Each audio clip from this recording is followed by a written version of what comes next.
नमस्कार, स्वागत है आप सभी का। मैं हूं आपके साथ शावनी पटनायक। बुलेटिन की शुरुआत करेंगे। बीजेपी के प्रदेश प्रवक्ता वीरेंद्र सिंह बिष्ट ने कहा है कि टिकट मांगने का अधिकार लोकतंत्र में सभी को है। कोई भी टिकट ले सकता है और मांग सकता है, किसी भी दल से ले सकता है, यह उनके अधिकार का विषय है। वहीं इस पर कांग्रेस के पूर्व कैबिनेट मंत्री हीरा सिंह बिष्ट ने कहा कि यह अच्छी बात है कि संत समाज को भी टिकट मांगने का अधिकार है, उनको भी टिकट मांगना चाहिए। वह समाज सुधारक है, उन्होंने बड़ा त्याग रखा है, वो अच्छे तरीके से काम कर सकेंगे। हीरा सिंह बिष्ट ने कहा है कि सांसद का पीआरओ रेत बजरी वालों से कमीशन ले रहा है, यह बड़े शर्म की बात है। कोई भी हो, एक व्यक्ति मुख्यमंत्री रहा हो, केंद्र में मंत्री रहा हो, सांसद हो, कोई भी हो, उसका एक वजूद होना चाहिए। अधिकारियों को उनके इर्द गिर्द रहना चाहिए। लेकिन उत्तराखंड में ऐसा नहीं है, क्योंकि हम दूसरे लाइन के लोग हैं। हम कमीशनखोरी एवं दलाली में ज्यादा विश्वास रखते हैं।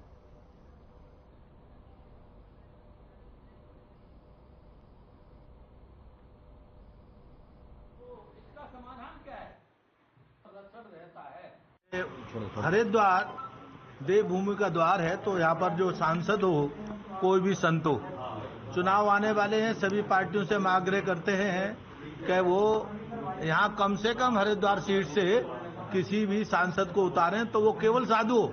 क्योंकि संत न होने के कारण से हम पिछले दिनों में हरिद्वार की दुर्दशा देख चुके हैं। यहाँ जिहादी बढ़ रहे हैं, यहाँ मांस मदिरा का व्यापार बढ़ रहा है और यहाँ पर देशद्रोही और समाजद्रोही गतिविधियां बढ़ गई हैं। संत समाज अपना एक कैंडिडेट इंडिपेंडेंट उतारेंगे, अभी समय है। इसीलिए हमने सभी पार्टियों को आग्रह किया है कि सभी पार्टियां, चाहे कोई भी दल हो, वो संसद को के रूप में संत को उतारे। और अगर उन्होंने नहीं सुना, उन्होंने सोचा कि केवल हम वोट लेंगे, अपना मनमानी करेंगे, तो फिर सभी संत सामूहिक रूप से बैठेंगे और कोई अपना प्रत्याशी। देखिए, टिकट मांगने का अधिकार इस लोकतंत्र में सभी को है। कोई भी टिकट ले सकता है, मांग सकता है, किसी भी दल से ले सकता है। ये उनका अधिकार का विषय है। जहां तक पार्टी का विषय है, पार्टी तय करेगी, सर्वसम्मति से निर्णय होता है कि किसको कहां से चुनाव लड़ाना है। जो भी पार्टी तय करेगी उसका सभी लोग अनुसरण करेंगे। ये अच्छी बात है। संत समाज को भी अधिकार है टिकट मांगने का, मांगना चाहिए। संत समाज को समाज सुधारक है, उन्होंने बड़ा त्याग कर रखा, संत बने हुए तो और अच्छे तरीके से काम कर सकेंगे। सांसद जी का तो वहां था पता ही नहीं। अभी कल अखबार में आया था, हमें भी शर्म आती कि सांसद का पीआरओ रेत बजरी खनन माफिया से कमीशन ले रहा, सीधे नोट लेते दिखा रहे हैं। तो इससे छोटी बात हो सकती है कहीं? कोई हमारे नेता करेक्टर वजूद कहीं दिखाई दे रहा है? कोई भी हो, एक व्यक्ति मुख्यमंत्री रहा हो, एक व्यक्ति सेंट्रल मिनिस्टर रहा हो, सांसद हो, कोई भी हो, तो उसका एक वजूद होना चाहिए। गोलापार में प्रभारी मंत्री रेखा आर्य ने जनता दरबार लगाया। इस दौरान कई विभागों के अधिकारी वहां नहीं पहुंचे। कई विभागों के अधिकारी नहीं पहुंचने पर मंत्री रेखा आर्य ने नाराजगी जताई और स्पष्टीकरण मांगा है। गोलापार के कुंवरपुर क्षेत्र में जनता दरबार का कार्यक्रम आयोजित किया गया था, जिसमें क्षेत्रवासियों ने सिंचाई जनसेवा केंद्र से जुड़ी महिलाओं को उद्योग विभाग से निःशुल्क प्रशिक्षण दिलाए जाने, आंगनबाड़ी केंद्रों में भूमि उपलब्ध कराई जाने, आर्थिक सहायता, अंत्योदय कार्ड बनाने, लोगों की परेशानी सहित नहर की मरम्मत और बेसहारा आवारा पशुओं की समस्याओं के समाधान के लिए मंत्री रेखा आर्य को अवगत कराया, जिस पर कई समस्याओं का मौके पर निस्तारण किया गया। साथ ही जो समस्याओं का निस्तारण मौके पर नहीं हुआ, उसके संबंधित विभाग के अधिकारियों को आवश्यक दिशा निर्देश दिए। इधर गोलापार भाजपा मंडल अध्यक्ष मुकेश बेलवाल ने जानकारी देते हुए बताया कि यह जनता दरबार लगाते से क्षेत्रवासियों को काफी राहत मिली है।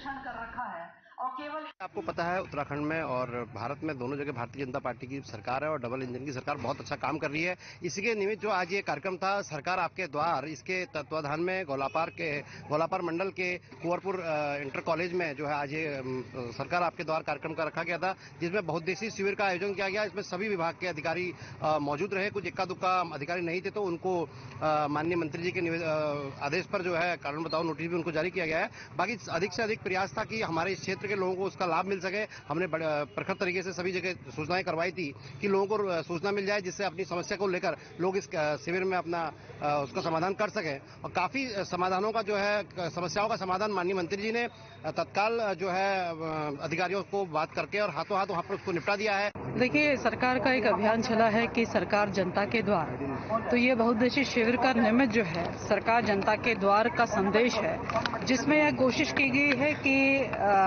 हर ब्लॉक स्तर पर ऐसा कोई भी व्यक्ति या ऐसी कोई भी महिला जो अपनी समस्या का समाधान अभी तक में प्राप्त नहीं कर पाए हैं, वो इस शिविरों के माध्यम से या सरकार जनता के द्वार के माध्यम से अपनी समस्याओं को रखे और रखने के साथ ही क्योंकि संबंधित विभागों के अधिकारी और जिले के जिलाधिकारी भी और एसएसपी भी यहाँ पर उपलब्ध रहते हैं, तो उन समस्याओं का समाधान तत्काल प्रभाव से हो और तत्काल हो, उसको सुनिश्चित करने के लिए जो है इस प्रकार के शिविर का आयोजन आज यहाँ पर किया गया है।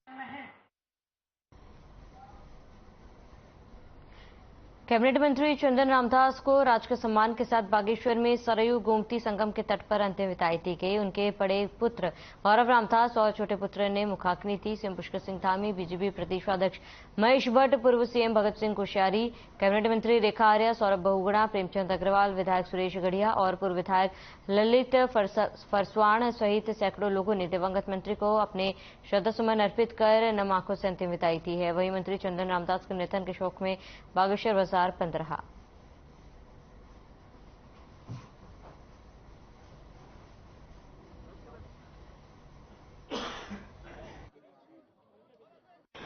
कहने के लिए तो वैसे कोई शब्द ही नहीं है।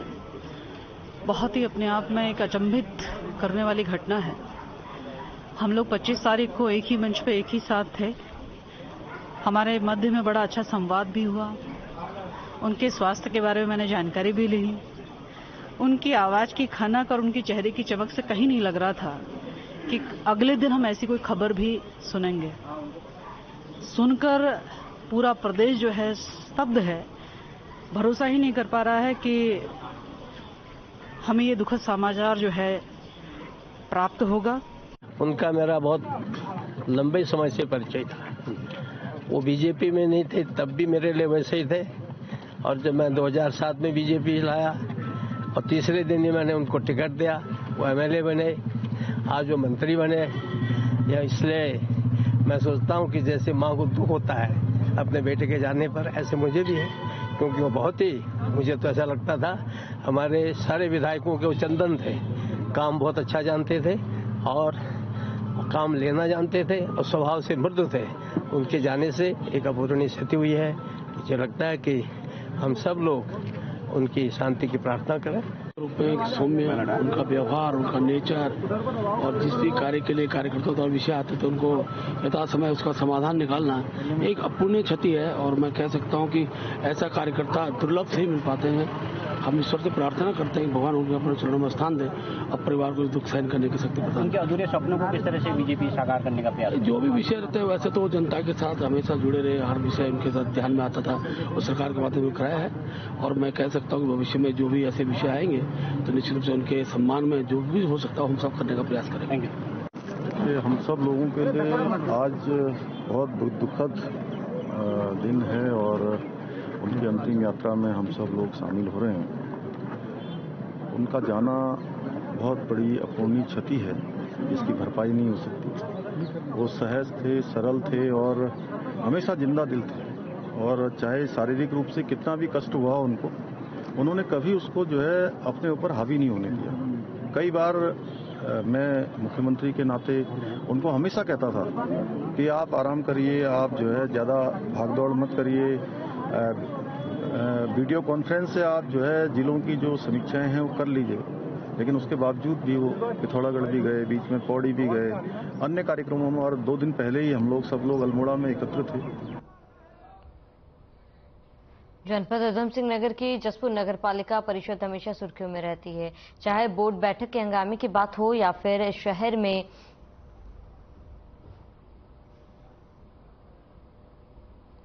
गंदगी की अंबार हो। यहां सभासद से नगर पालिका अध्यक्ष मुमताज बेगम और पालिका प्रशासन पर पिछले दिनों भ्रष्टाचार और अनियमितताओं के मामले में कुमाऊं कमिश्नर के यहां शिकायत दर्ज कराई थी, जिसको लेकर जिला अधिकारी का आदेश पर नगर पालिका की हुई, लेकिन जसपुर एसडीएम सुश्री सीमा विश्वकर्मा ने जांच किया, जिसमें प्रदेश द्वार के निर्माण मामले में मरम्मत कार्य में भ्रष्टाचार के मामले का खुलासा करते हुए जसपुर एसडीएम सीमा विश्वकर्मा ने कहा है कि पालिका प्रशासन ने मानकों को दरकिनार करते हुए गेट निर्माण मरम्मत कार्य में लगभग 7.5 लाख रुपए अधिक धनराशि खर्च के मामले में आरोप सिद्ध हुए।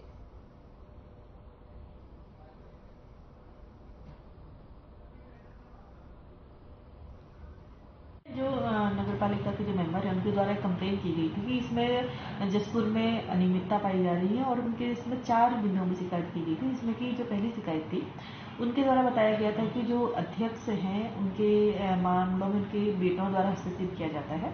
दूसरा जो मैटर था उसमें ये इनके द्वारा बताया गया था कि इनकी जो फाइलें हैं, जो बोर्ड के प्रस्ताव है उनके घर जाते हैं। और तीसरे इसमें जो शिकायत थी उनके उसमें ये कहा था कि जो उनके द्वारा स्वागत द्वार बनाए गए उसमें अनियमितता पाई गई थी।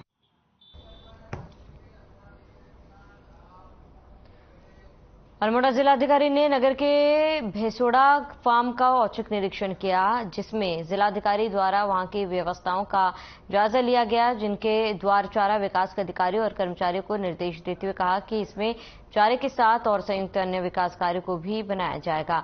इसके साथ ही उन्होंने कहा कि नगर से लग रहे यह फार्म में अभी अनेक गतिविधियों को करना बाकी है। जिलाधिकारी ने औचक निरीक्षण किया और भैंसोड़ा फार्म का औचक निरीक्षण जिलाधिकारी द्वारा किया गया। इस दौरान जो विकास कार्य उसको करने के निर्देश डीएम ने दिए, व्यवस्थाओं का भी जायजा डीएम ने लिया।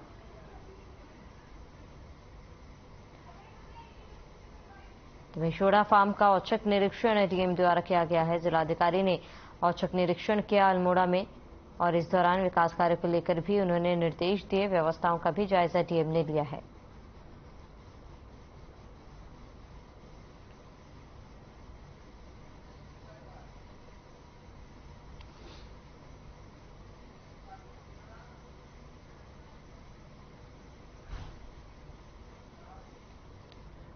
तो काशीपुर के सुभाष नगर में फेसबुक के माध्यम से एक शिक्षक की दोस्ती एक महिला से हो गई। इसी बीच महिला ने अपने बर्थडे पार्टी में उक्त शिक्षक को निमंत्रण दिया था, जिस पर वो महिला के घर पहुंच गया। महिला के षड्यंत्र के तहत महिला के पति समेत 4 लोग वहां आ गए और उक्त शिक्षक की वीडियो बनाने लगे।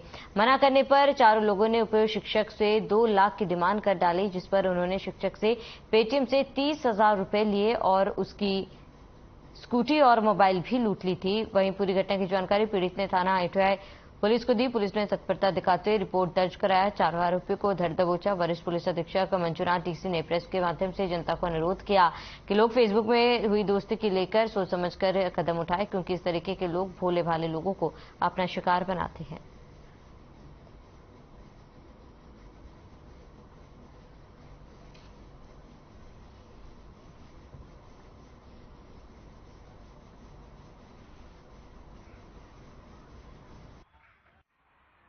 शिक्षक जो है जो 55 साल के उम्र के थे, तो उनका एक फेसबुक फ्रेंड थी। तो 18 साल की लड़की जो है फेसबुक फ्रेंड बनी और थोड़े ही दिन में संबंध बहुत अच्छा बन गया, मतलब दोस्ती यारी बहुत अच्छे हो गई। फिर उस महिला ने, उस लड़की ने जो है टीचर साहब को बुलाती है कि अपनी ही घर पे बर्थडे सेलिब्रेट करने के बहाने।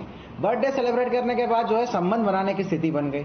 तो उसी समय जो है 3 लड़के आते हैं और उसको टीचर को बहुत अन्य अवस्था में पकड़ लेते हैं। दोनों लड़का लड़की का वीडियो बनाते हैं। उस वीडियो फोटो के आधार पर उसको मारपीट भी करते हैं और वो टीचर को एक्सटॉर्शन करना शुरू कर देते हैं।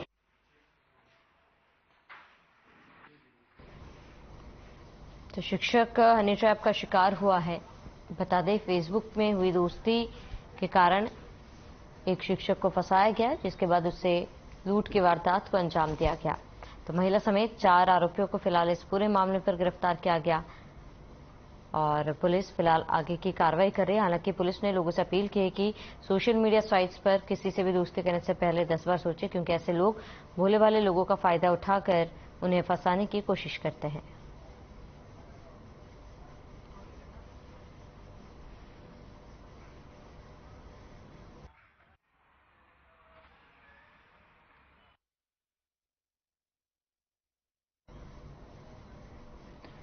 दून मेडिकल कॉलेज चिकित्सालय के दोनों परिसरों को आपस में जोड़ने के लिए फुटओवर ब्रिज का निर्माण कराया जा रहा है। दून चौक का यह मुख्य चौराहा है जहां पर यातायात का काफी दबाव रहता है। यातायात पुलिस की ओर से सड़क के बीचों बीच पिलर खड़ा करने के कारण ब्लैक स्पॉट बनने की आशंका जताई गई, लेकिन इस तरफ ध्यान नहीं दिया गया। यातायात अधीक्षक ने बताया कि एसडीएम को भी इस संबंध में पत्र भेजा गया और दून चिकित्सालय भवन में नवनिर्मित चिकित्सालय को जोड़ने वाले लोहे का फुटओवर ब्रिज का यातायात व्यवस्था के सुधार को देखते हुए विशेषज्ञों ने निरीक्षण भी किया था।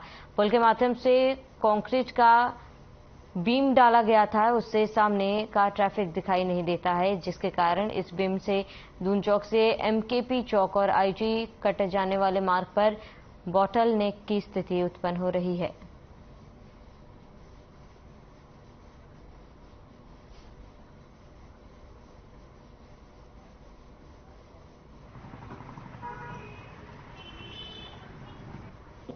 कोई भी इंफ्रास्ट्रक्चर अगर रोड के बीच में बनता है तो वो कहीं ना कहीं आईआरसी स्टैंडर्ड से बनना हो। अगर रोड के बीच में कोई स्ट्रक्चर बनता है, बहुत बार देखा जाता है कि वो रोटरी होती है। अगर दून हॉस्पिटल का हम लोग फ्लाईओवर देखेंगे कि वो अगर छोटे साइज का होता और बिना किसी रुकावट के बिना किसी पिलर के अगर रहता तो वो जंक्शन और ज्यादा इंप्रूव हो जाता। तो जंक्शन इंप्रूवमेंट का जो एनालिसिस एक्सपर्ट द्वारा या रोड ट्रैफिक इंजीनियर द्वारा किया गया तो उसमें उन्होंने उसको खारिज किया है। नगर निगम के छोटे छोटे बूथ है वो भी हटाने का काम कर रहा है और एक बोलते हैं ना एक व्हाइट एलिफेंट की तरह वो पिलर है, वो रेक्टेंगुलर शेप में है, उसमें ट्रांसफरेबिलिटी नहीं है, सामने से आने वाले वाहन की विजिबिलिटी भी नहीं होती है। उत्तराखंड में अगले 2 से 4 दिनों तक मौसम खराब होने के आसार है। केदारनाथ धाम में अगले कुछ दिनों में बर्फबारी के अलर्ट के मद्देनजर जिलों को भी अलर्ट पर रहने के निर्देश दिए गए। प्रदेश में अगले 2-4 दिन मौसम खराब रहने के साथ ही डीजीआरआई चंडीगढ़ की ओर से 3 जिलों में एवलांच की चेतावनी जारी की गई। डीजीआई चंडीगढ़ की ओर से मिले इनपुट के आधार पर उत्तरकाशी, चमोली और रुद्रप्रयाग जिलों को अलर्ट पर रहने के निर्देश जारी किए गए।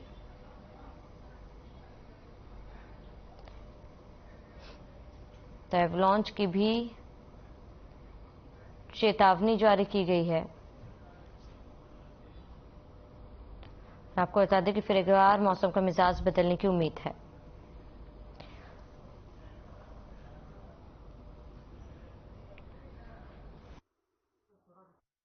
देखिए, जो उत्तराखंड के आंतरिक जनपद है इनमें जो है अगले 4-5 दिनों तक जो है वर्षा और बर्फबारी मिलने की संभावना है। तो जो बर्फबारी की वजह से जो है खास करके उत्तरकाशी, रुद्रप्रयाग, चमोली, पिथौरागढ़, बागेश्वर जनपद है, तो उसकी वजह से हो सकता है कि जो एवलांच प्रोन एरियाज हैं वहाँ पर कुछ दिक्कतें आ सकें।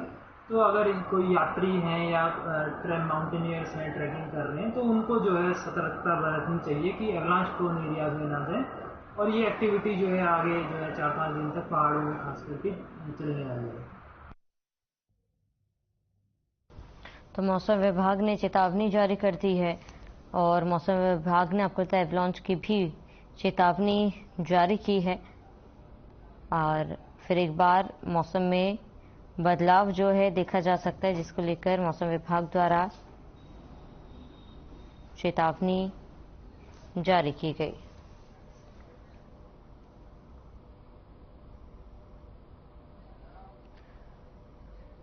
तो दिनेशपुर थाने से चंद कदमों दूर अटल उत्कृष्ट स्वर्गीय चित्तरंजन राजकीय इंटर कॉलेज में 16 दिन के भीतर दूसरी बार चोरों ने चोरी करने का प्रयास किया। चोर 11 अप्रैल को कंप्यूटर का बेशकीमती सामान कॉलेज परिसर से ताला तोड़कर लेकर भाग गए, जिसकी सूचना विद्यालय के प्रधानाचार्य की ओर से पुलिस को दे दी गई।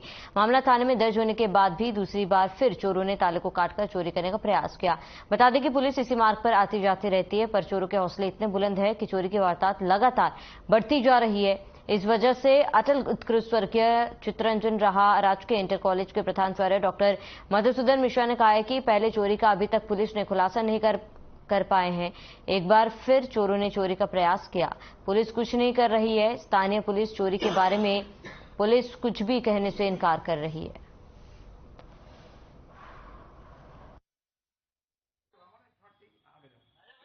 पुलिस को विद्यालय प्रशासन के द्वारा सूचित किया गया था कि विद्यालय के एमडीएम कक्ष और पुस्तकालय ये 2 के ताले तोड़ने का प्रयास किया गया था। हालांकि सामान की कोई चोरी नहीं हुई है, तो प्राथमिक सूचना दर्ज करना विद्यालय प्रशासन का प्रथम दायित्व था। उस दायित्व का निर्वहन करते हुए हमने उनको सूचित किया था और आकर के उन्होंने इसकी निगरानी की, देखभाल की, निरीक्षण किया इसको और उन्होंने उचित कार्रवाई करने का आश्वासन दिया है।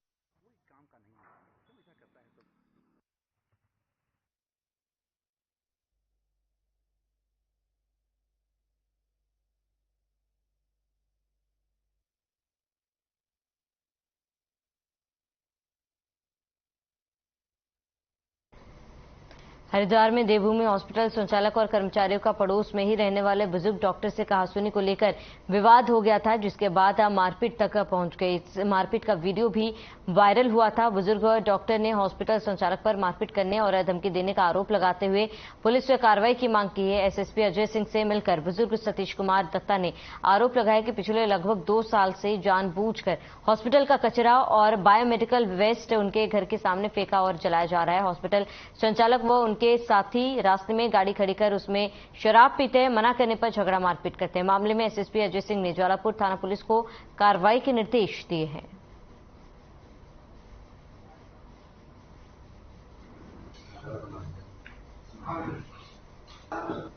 ये ज्वालापुर के निवासी अभी इन्होंने कोई झगड़े की बात बताई थी जो उनके मोहल्ले में था, तो इस संबंध में जो है जांच मैंने क्षेत्राधिकारी ज्वालापुर को दे दी है, जो आज इसमें निर्णय करके और इसमें आवश्यक कार्रवाई के लिए भी बता दिया गया। इस तरह से कोई, क्योंकि ये लोकल ही मामला है और छोटी मोटी बातों को लेकर ये झगड़ा हुआ था, तो ऐसा कोई इसमें जान को खतरे वाली बात नहीं लगी प्रथम दृष्टया, और एक मामूली छोटी छोटी बातें जो होती हैं उस पर ये झगड़ा हुआ है, लेकिन फिर भी इसमें कार्रवाई किया जाना आवश्यक है, इसके लिए क्षेत्राधिकारी को बता दिया गया। ऋषिकेश कोतवाली क्षेत्र अंतर्गत रोडवेज बस स्टैंड के पीछे बीटीसी परिसर में एक युवक का शव संदिग्ध परिस्थितियों में पुलिस ने बरामद किया। पुलिस ने शव कब्जे में लेकर पोस्टमार्टम के लिए भेज दिया है। वहीं इस मामले की जांच में जुटी हुई है। फिलहाल मृतक की पहचान नहीं हो पाई है।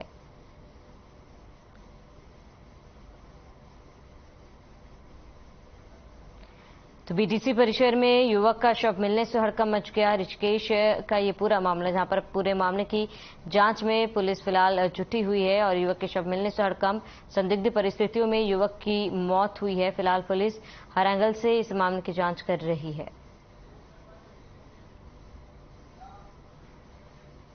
रुड़की के आसपास ग्रामीण क्षेत्रों की 2 मस्जिदों में मंगलवार के दिन चोरों ने लाखों की नकदी पर हाथ साफ कर लिया है। वहीं चोरी की ये घटना मस्जिद में लगे सीसीटीवी कैमरे में कैद होगी। जब मस्जिद के इमाम मस्जिद में पहुंचे 2 अलमारी का सामान बिखरा देख उनके होश उड़ गए। वहीं इस मामले को लेकर पुलिस को तहरीर भी दी गई है। पुलिस मामले की छानबीन में जुट गई है।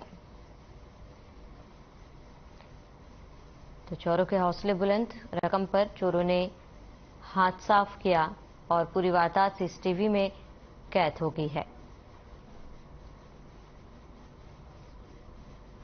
फिलहाल पुलिस पूरे मामले की जांच कर रही है।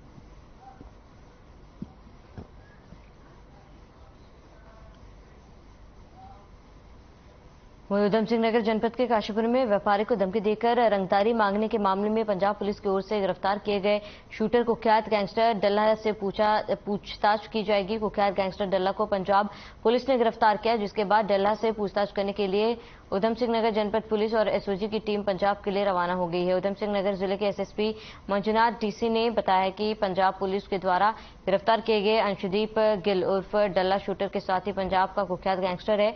उसके खिलाफ पंजाब में 35 से अधिक मुकदमे गंभीर धाराओं में दर्ज है। एसएसपी ने बताया कि डल्ला के साथी साधु सिंह को काशीपुर पुलिस के द्वारा पहले ही महेल सिंह की हत्या के मुकदमे में गिरफ्तार करके जेल भेज दिया गया, जबकि उसके अन्य शूटर साथी को पंजाब पुलिस के द्वारा गिरफ्तार किया गया और अब पंजाब जाकर उधम सिंह नगर जनपद पुलिस और एसओजी टीम के द्वारा गिरफ्तार आरोपी से पूछताछ की जाएगी और उधम सिंह नगर जनपद में किस बड़ी घटना को अंजाम देने वाले थे, यह सब जानकारी पुलिस के द्वारा जुटाई जाएगी।